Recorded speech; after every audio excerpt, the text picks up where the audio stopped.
Olá, amados, graça e paz. Que o Senhor Jesus abençoe as vidas de todos vocês e que a presença dele os envolva e seja essa presença a proteção e a segurança das vidas de vocês durante esse período que nós estamos vivendo. Não é um período gostoso, não é um período de muitas alegrias, afinal de contas, é um período de sofrimento, é um período de luto, de perda. São muitas vidas que verdadeiramente estão sendo acometidas por essa enfermidade que está assolando de uma forma terrível a sociedade de um modo geral, não é só na nossa cidade, no nosso estado, no nosso país, mas no mundo inteiro. Isso tem sido algo devastador, algo terrível. E a única segurança que nós temos e proteção é aquela que nos vem de Deus. Por isso o desejo do meu coração é que Ele seja o teu protetor, que Ele seja a tua segurança, que a tua esperança esteja firmada nele e não em outras coisas como política, ciência, medicina. Isso não estou dizendo que é ruim, mas que a tua esperança e segurança não esteja pautada nessas coisas, mas que esteja pautada nele, no Senhor Jesus, o Deus Criador dos céus e da terra, aquele que tem o poder de dar e tirar a vida quando bem lhe agrada. Que ele seja a tua proteção. Esse é o meu desejo. Eu queria, antes de qualquer coisa, orar pela sua vida, orar por todas as pessoas que vão em algum momento assistir esse vídeo, e pedir que Deus os abençoe. Se você puder, feche seus olhos e ore comigo nesse momento. Pai, eu quero colocar as vidas de todas as pessoas que por algum motivo vão assistir esse vídeo, vão ter contato com esse vídeo. Eu quero pedir que o Senhor alcance essas pessoas e que o Senhor os abençoe. Que a tua graça, que o teu poder, que a tua proteção venha sobre as vidas destas pessoas. Eu peço que o Senhor remova do coração dessas pessoas o medo, remova do coração dessas pessoas o pânico, ó Pai, em virtude de tudo que tem visto, ouvido, tudo que tem vivenciado. Eu peço que o Senhor venha tirar o medo e colocar no coração dos teus filhos, dessas pessoas que nos ouvem. Eu peço que o Senhor coloque esperança, que o Senhor coloque amor, que o Senhor coloque, ó Deus, segurança no coração dessas pessoas. Abençoa todos, em nome de Jesus. E desde esse momento eu peço, prepara o coração dos teus filhos para receber a tua palavra, pois a tua palavra é o que verdadeiramente abastece o nosso ser interiormente. E eu peço que o Senhor venha abençoar as vidas dos teus filhos com a tua palavra. Assim eu oro no nome de Jesus. Amém. Amém, queridos. Que Deus abençoe mesmo a sua vida de uma forma especial. O que Deus tem colocado no meu coração para compartilhar com você nesse momento,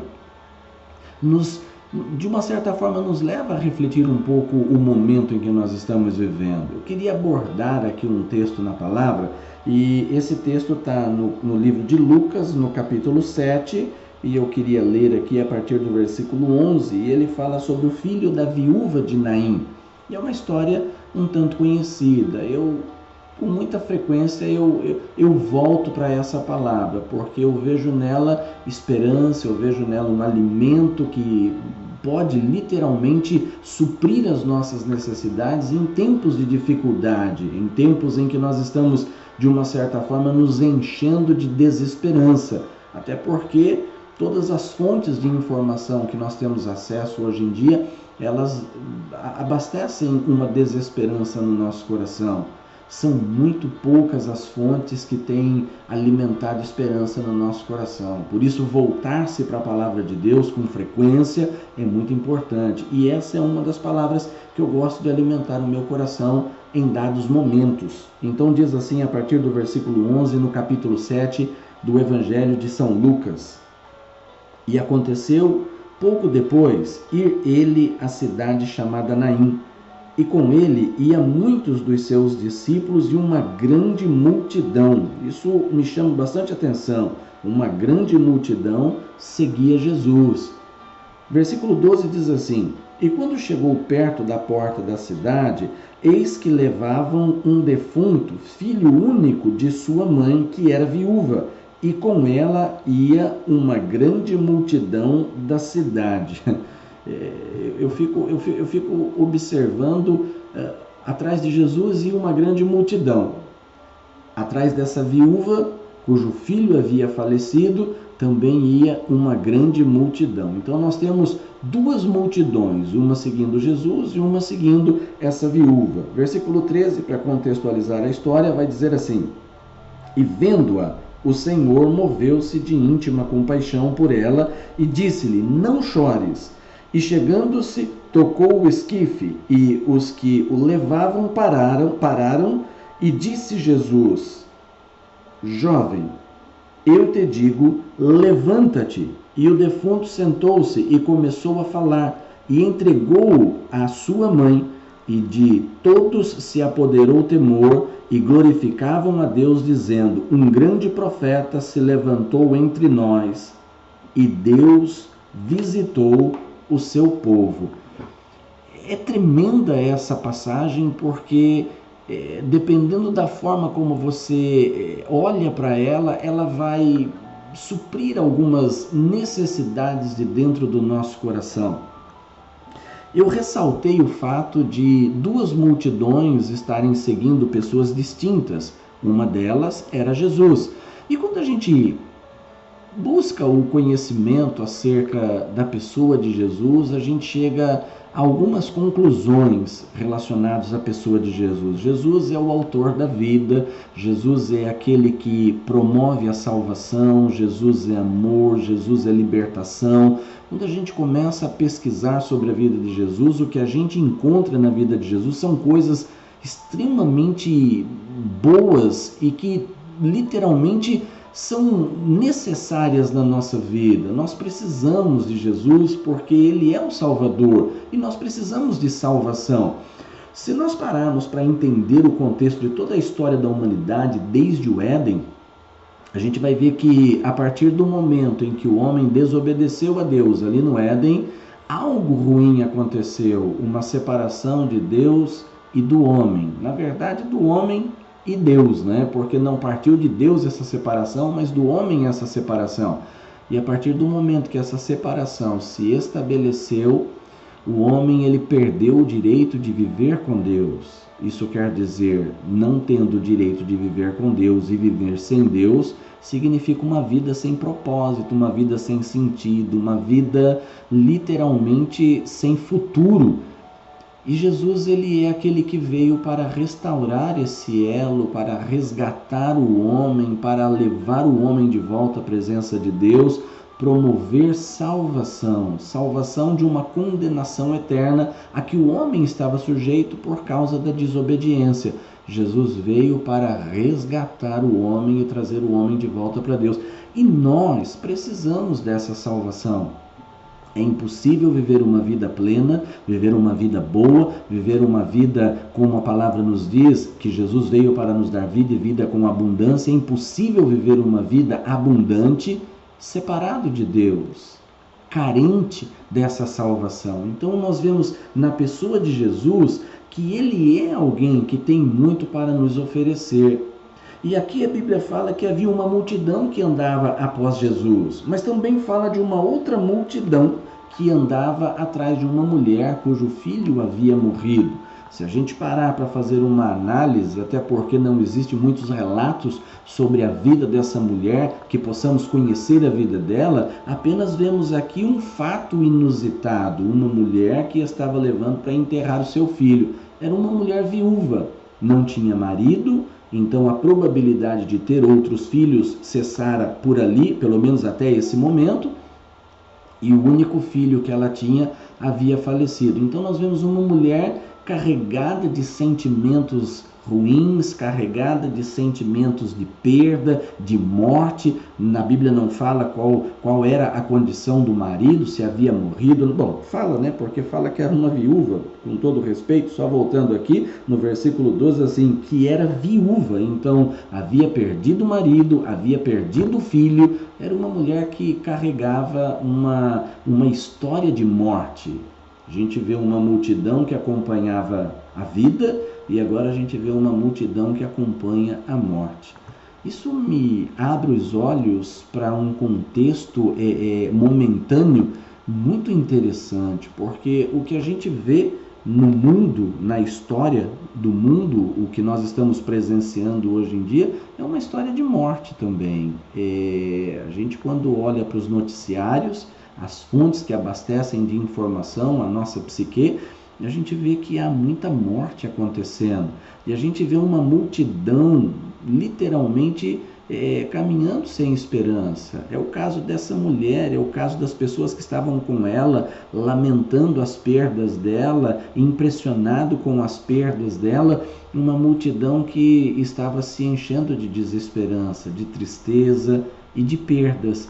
A gente, quando olha para o mundo, e assim, um mundo que ainda não tem o entendimento da pessoa de Jesus, é basicamente o que a gente vê: um grupo de pessoas ou uma multidão de pessoas que se alimenta de desesperança, que se alimenta de perda, que se alimenta de morte, e é uma coisa assim que não produz muito no nosso interior quando nós nos enchemos disso. É difícil falar porque uma pessoa que perdeu um ente querido, uma pessoa que perdeu uma pessoa amada, e principalmente nesses dias que nós estamos vivendo, como resultado dessa doença que está assolando a sociedade de uma forma generalizada, é difícil, mas essas pessoas elas acabam se enchendo de desesperança e alimentando seu coração com a seguinte ideia: se essa pessoa morreu, eu também de repente posso ser o próximo de uma fila, eu também posso estar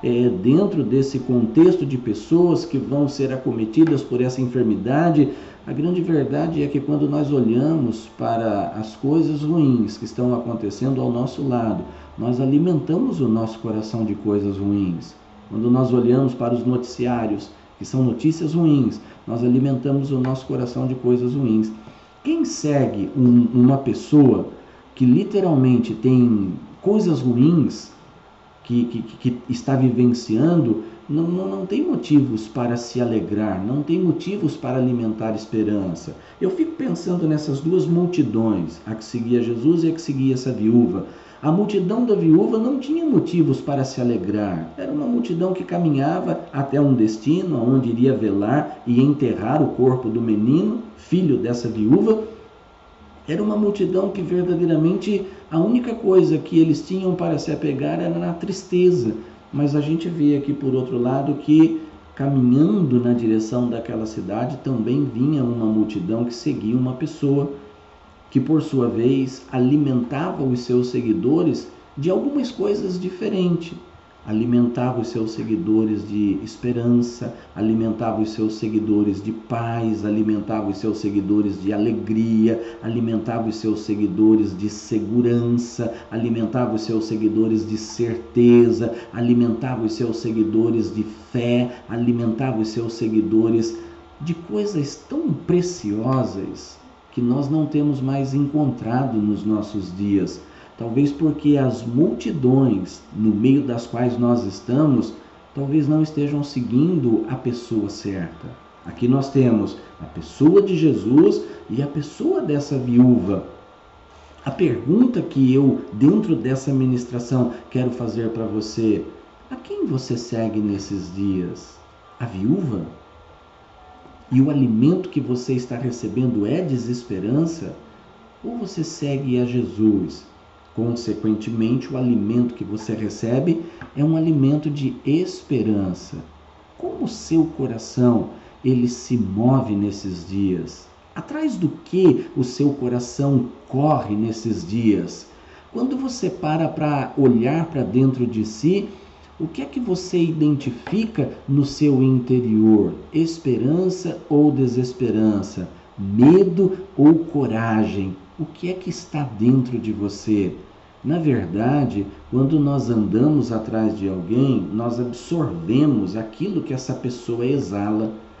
Se nós andamos atrás da sociedade, absorvemos o que a sociedade está exalando. Se a gente anda atrás de Jesus, a gente absorve aquilo que Jesus exala. E quando absorvemos alguma coisa, nos enchemos daquilo. E é interessante porque a palavra diz assim: daquilo que está cheio o coração, disso fala a boca. Quando você olha para toda essa situação no meio da qual você vive, o que é que a sua boca libera? Esperança para você e para as pessoas ao seu redor, ou a sua boca libera desesperança, medo, preocupação, ansiedade? O que é que a sua boca libera? Porque isso tudo revela atrás de quem você está andando. Quando as multidões se encontraram, isso é fenomenal, isso é tremendo. Quando as multidões se encontraram, é interessante porque aquela mulher viúva nada tinha para oferecer, nem para a multidão que seguia ela, muito menos para a multidão com a qual ela havia se encontrado naquele momento. E aquela mulher cabia o silêncio da situação, nada a dizer, nada a acrescentar. Por outro lado, nós podemos ver que Jesus, quando se depara com aquela multidão que seguia aquela mulher, Jesus tinha algo para aquela multidão. Queridos, eu quero que você entenda uma coisa nesse momento. Jesus sempre tem algo para a sua vida. Jesus sempre tem algo para nós. É impossível um encontro com Jesus sem que alguma coisa boa venha para as nossas vidas, sem que alguma coisa boa flua, exale dele para as nossas vidas. E quando o encontro dessas multidões aconteceu, Jesus, movido de íntima compaixão, porque isso é o que move Jesus, compaixão. Jesus sente a dor alheia, Jesus se compadece da necessidade alheia. Jesus, ele não é indiferente à necessidade e à situação de ninguém. Jesus, quando ele olha para aquela multidão e naturalmente identifica qual era o fator que levava aquela multidão a andar cabisbaixa, que levava aquela multidão a andar entristecida, a andar desesperançada, identifica quem era a personagem central daquela multidão, que no caso era a viúva, aquela mulher. Jesus vai literalmente dirigir-se àquela viúva e primeiramente ele diz para ela: não chores. E em seguida Jesus vai falar com o morto, com o defunto. Uma coisa inusitada e até um tanto complexa de conceber. Se a gente não soubesse e não entendesse, ou seja, se a gente não tivesse o relato do que procede depois, falar com um morto chega a ser uma coisa meia doida, né? Um pouco fora do normal. Mas Jesus, ele vai falar com um morto porque as palavras de Jesus, elas sempre vão produzir alguma coisa positiva. E é interessante porque Jesus, ele vai dizer ao jovem: jovem, te digo, levanta-te. Como se aquele jovem estivesse apenas deitado, dormindo, descansando e não morto. E é interessante a gente observar, aquele jovem estava morto. E Jesus olha para ele e diz: jovem, te digo, levanta. Sabe, a maneira como nós olhamos para a situação, muitas vezes, é o fator principal pelo qual nós andamos abatidos, desesperançados, machucados, magoados, entristecidos. A maneira como nós olhamos, porque às vezes olhamos para uma situação e identificamos que não há mais solução para ela. Eu imagino que essa era a condição da multidão que andava atrás da viúva. Não havia solução para aquele problema, aquela situação não tinha mais como resolver, senão apenas levar o morto até o lugar determinado e enterrá-lo ali. E a partir daí viver com a saudade e com a tristeza dessa perda. Mas Jesus, ele olhava para aquele morto e ele via algo que aquela multidão não via. É mais ou menos como Jesus olha para a nossa situação hoje. Hoje, quando nós olhamos e nós vimos essa doença, nós enchemos o nosso coração e a nossa mente de tantas coisas ruins. Mas Jesus, quando olha para tudo isso, eu imagino que ele não vê a mesma coisa que nós vemos. Nós vemos algo que alimenta um sentimento preocupante dentro em nós. Mas quando Jesus olha para essa situação, ele talvez vê algo muito positivo, ou a possibilidade de alguma coisa positiva dentro dessa situação. Sabe, nós precisamos começar a andar após Jesus, seguir Jesus, atrás de Jesus, e não mais atrás da multidão. O que a multidão vê quando olha para a situação? O que Jesus vê quando olha para a situação? Pode ser que a multidão que andava com Jesus não estava vendo o mesmo que Jesus estava vendo, mas o fato de andar atrás de Jesus alimentava neles uma esperança de que algo positivo poderia acontecer.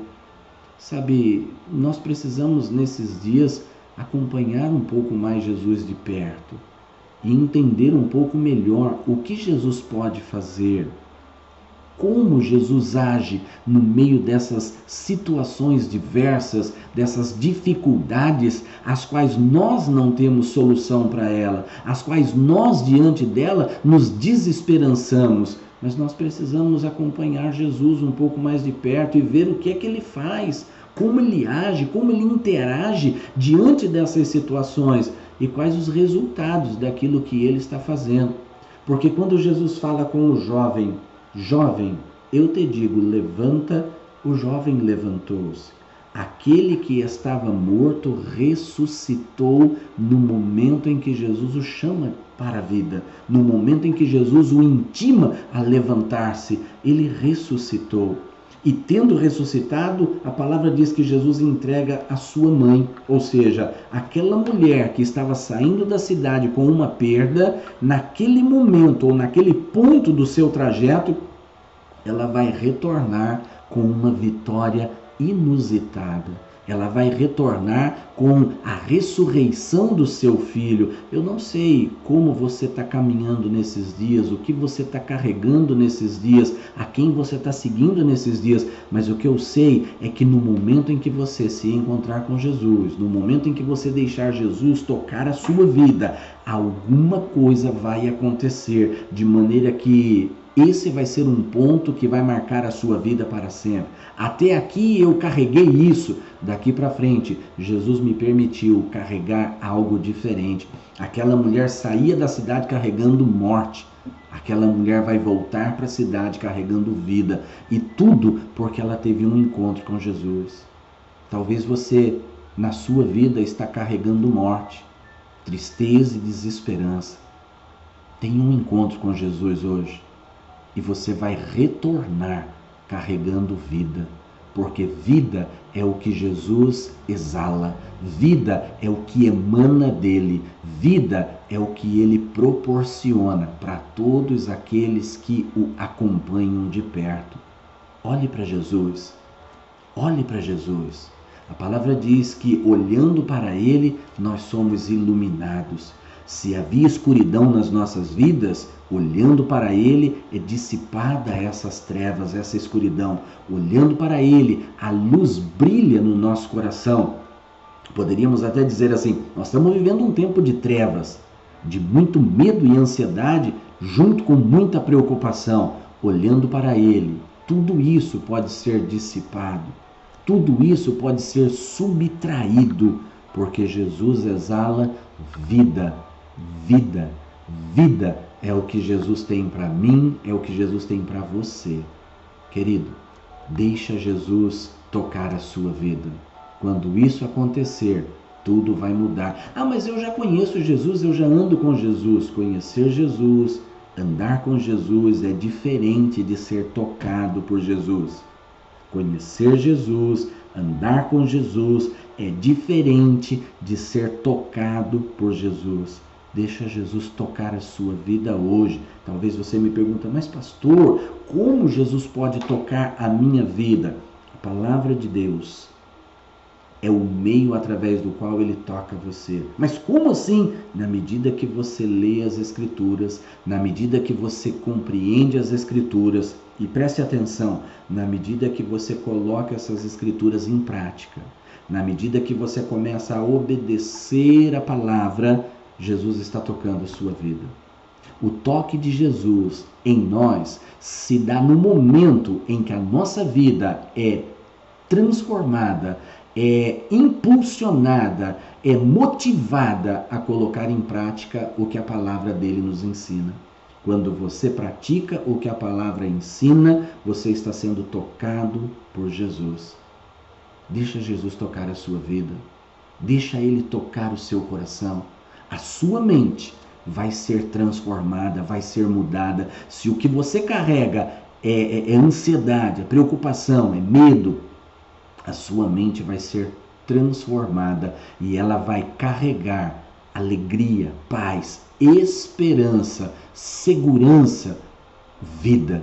Deixa Jesus tocar o seu coração. Queridos, isso é o que Deus colocou no meu coração, isso é o que eu gostaria de compartilhar com você. Eu espero que essa palavra possa abençoar a sua vida, que ela possa tocar você e fazer em você uma grande mudança. Pai, abençoa todos os ouvintes dessa palavra e que essa palavra verdadeiramente possa ser um alimento no coração dos teus amados, que ela possa tocar a vida dos teus filhos, a vida dos ouvintes desta palavra, que o Senhor possa fazer, ó Deus, essa grande mudança no interior de cada pessoa. Eu abençoo cada um dos que ouvem esta palavra. No nome de Jesus, eu abençoo, Senhor. Em nome de Jesus.